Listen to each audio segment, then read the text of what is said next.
ini kami akan menjelaskan tentang sistem peredaran darah pada tubuh manusia. Perkenalkan, nama saya Pedro Fernandik. Nama saya Gabriela Stefani Kumaladewi. Dan nama aku Naisila Cynthia Kalista. Oke, pertama-tama saya akan menjelaskan tentang sistem peredaran darah kecil.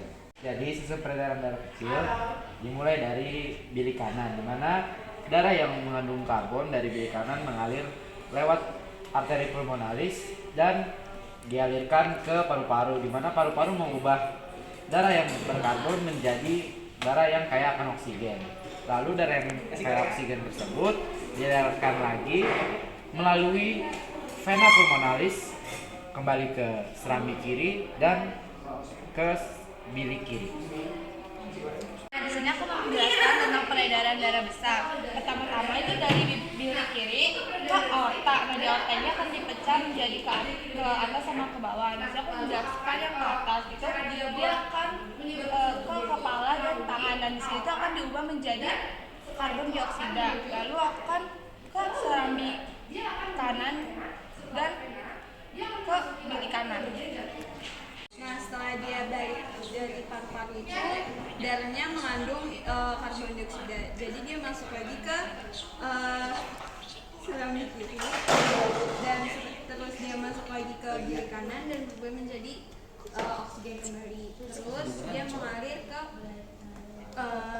pembuluh ke sini dan dia nanti pecah antara yang mau ke kapiler paru-paru lagi, ada yang ke bawah, yaitu untuk mengaliri sistem peredaran darah pada organ manusia.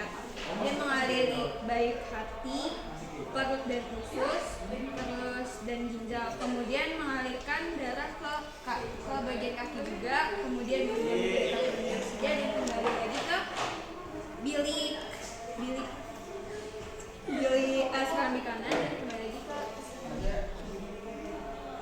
sekian presentasi dari kami mengenai peredaran darah manusia. Terima kasih, Berlin. Assalamualaikum warahmatullahi wabarakatuh. Perkenalkan, nama saya Muhammad Serna Bina dari kelas 2. Saya Muhammad Tantabian. Jadi di sini saya akan menjelaskan peredaran darah manusia, sistem peredaran darah besar dan kecil.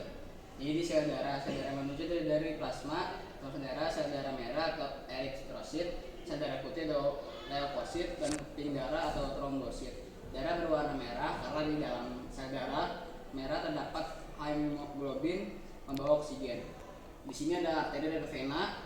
Jadi untuk arteri dan vena itu yang pertama ada endotelium yang di sini udah di sini. Yang kedua ada otot polos berada di sini. Yang ketiga ada jaringan ikat berada di sini dan di sini. Yang keempat ada arteriola berada di sini. Yang kelima ada venula berada di sini di vena. Yang keenam ada katup berada di sini. Nanti ada membran trasal ada di sini. Nah, kita di samping ada contoh sel darah merah atau eritrosit kayak gini. Yang kedua ada contoh hemoglobin kayak begini. Jadi selanjutnya di sini ada, jadi di dalam peredaran darah itu diantaranya ada 7. Yang pertama itu basofil, kedua trombosit atau keping darah, ketiga limfosit, keempat eritrosit atau sel darah merah, yang kelima monosit, yang enam eosinofil, dan 7 neutrofil.